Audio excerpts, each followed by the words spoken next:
नमस्कार मेरे प्यारे साथियों, स्वागत है आपका एबी गुड़गांव ब्लॉग्स में। तो गुड़गांव की भागदौड़ से छोड़कर हम पहुंच गए एमजी रोड से होते हुए और मेट्रो पकड़ी हमने सीधा पहाड़ों की रानी के लिए। पहाड़ों की रानी से आप समझ गए होंगे मैं कहाँ जा रहा हूँ, तो अभी बताता हूँ आपको कहाँ जा रहा हूँ। पहले मेट्रो में ये दिखा दूँ क्या चल रहा है। चिपको मूवमेंट आंदोलन चल रहा था, लड़ाइयाँ झगड़े प्यार भरे मौसम में ये सब चलता रहता है मेट्रो में। ये आमतौर से खास है, खास है। खास का मतलब डेली सफ़र करने वाले लोग रोज़ ऐसा कुछ देख लेते हैं और वो कहानियाँ बताते हैं। ऑफिसेज़ में और वैसे बहुत बातें होती हैं और बाकी हम ऐसे सफ़र को देखते, टाइम पास करते हुए, मोबाइल चलाते हुए हम पहुँच गए नई दिल्ली रेलवे स्टेशन, जहाँ भाग-दौड़ दुनिया इधर से उधर भाग रही थी बैग लेकर, तो आप समझ ही गए होंगे। क्योंकि हर ट्रेन शायद यहाँ से हर स्टेट में ट्रेन यहाँ से जाती है नई दिल्ली रेलवे स्टेशन से। तो नई दिल्ली रेलवे स्टेशन से अब हमें निकलना था बाहर रेलवे स्टेशन की तरफ। तो हम निकल गए गेट नंबर 1 से बाहर, जो कि जहाँ से मेरा दोस्त भी पहले ही मिल गया था वैसे तो हमें नई दिल्ली मेट्रो स्टेशन पर। हम दोनों एक साथ निकले, हम यहाँ पहुँचे, हमने देखा इतनी भीड़, हम तो घबरा गए थे कि हमारी ट्रेन में तो नहीं जा रही। फिर हमने देखा कि ये भीड़ तो अलग-अलग ट्रेनों के लिए है, तो जान में जान आई। उसके बाद हम लग गए ये लाइन में, जो लाइन आप देख रहे हैं वो चेकिंग की लाइन है।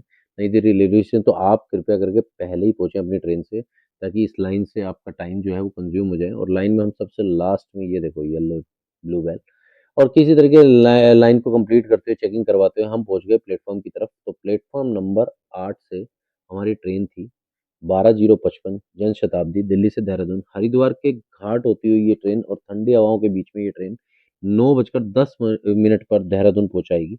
तो हमने ट्रेन देखा, राइट साइड में हमारी ट्रेन खड़ी थी, ये देखो ब्लू कलर की ट्रेन, सिंपल सी थी, सीसी चेयर क्लास ट्रेन है। और इसमें सफ़र मतलब लाइक अ पैसेंजर ट्रेन की तरह लग रहा था सफ़र, क्योंकि बहुत स्लो चल रही थी, तो बहुत लंबा सफ़र था। तो ये ट्रेन ट्रेन लगभग 15:20 3:20 पर वहाँ से नई दिल्ली से निकलती है। तो कुछ स्नैक्स ले लिया था। स्नैक्स के लिए ये सामने एक पैसेंजर ट्रेन भी जा रही थी, और ये स्नैक्स के लिए ये टॉयलेट दिखा देता हूँ पहले मैं इसको आपको। ये देखो टॉयलेट इसका साफ-सुथरा था, ऐसा कुछ नहीं था। तो ज़्यादा कोई परमानेंट सफ़र नहीं था, रात का सफ़र, ये सुबह उतरना हो, इतना लंबा सफ़र नहीं था। कुछ स्नैक्स लिए, स्नैक्स वाले भैया थक कर हार कर सो गए थे। और ये देखो ट्रेन हमारी, जो नॉर्मल क्लास थी, और एक बगल में से ट्रेन ये जा रही थी, जिसको देख के मेरा मन करा चलो इसका भी वीडियो बना ही लेता हूँ। अगली बार इसमें सफ़र करेंगे। और ये ट्रेन आई थी कानपुर सेंट्रल से नई दिल्ली, काफ़ी अच्छी लग रही थी। नेक्स्ट टाइम कभी कानपुर जाएँगे तो इसमें जाएँगे। और ये भैया आए देखो, ये इसमें बहुत था, रास्ते में आपको पैटीज़, सूप, समोसाज़, ये सब कुछ मिलेगा इस ट्रेन में। बहुत ईज़िली बच्चों के लिए बहुत सही है, जो कि मतलब मेरा मानना है अगर भूख लगती है तो। हम रात को पहुँचे रुड़की, रुड़की से आगे हम रुड़की थोड़ा हवा खाई बाहर की, फिर हम पहुँच गए हरिद्वार। हरिद्वार पे हमने थोड़ा-सा इधर-उधर घूमे, क्योंकि ट्रेन 2 मिनट रुकी थी वहाँ पर, और मैंने वहाँ से एक पैटीज़ ज़रूर ली थी हरिद्वार से। और हम फाइनली पहुँच गए हैं देहरादून। तो देहरादून पे मैं उतरा, और देहरादून पे हमने कुछ 1-2 चीज़ें खाई पहले तो। बिस्किट लिया, पेप्सी कोला-वोला लिया और हम बाहर आ गए। ये देहरादून के बाहर का स्टेशन का नज़ारा था। ये सामने कोई होटल था, और उधर सामने देख रहे हैं येलो बस।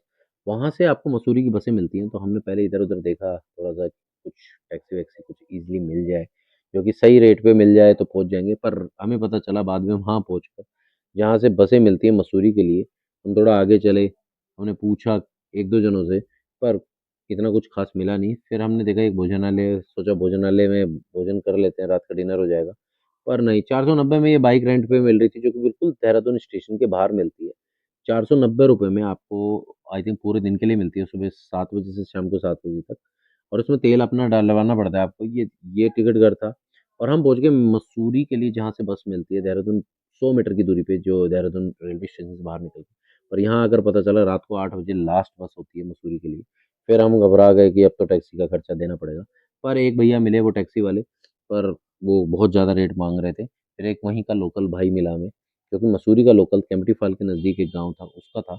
उस भैया ने कोई पहले से ही टैक्सी कर रखी थी, वो हमें टैक्सी आगे चलकर चौक से मिली, और उस टैक्सी वाले ने हमसे आई थिंक ₹200 ईच लिए, जो कि आई थिंक यही टैक्सी थी जो भागी-भागी जा रही थी। तो इसी टैक्सी में हमें आगे हम बैठे, और भैया ने हमें किसी तरीके से बिठाया, और हमें वहाँ मॉल रोड के ऊपर बिल्कुल लाइब्रेरी चौक पर हमें छोड़ा, जो कि एक अच्छी बात थी। और लाइब्रेरी चौक पे ही हमारा होटल था, बिल्कुल मतलब मॉल रोड पे स्टार्टिंग में ही हमारा होटल था।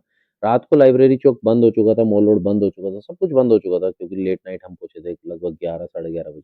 बस एक बेकरी शॉप ओपन थी लाइब्रेरी चौक पे, जो कि काफ़ी मशहूर है।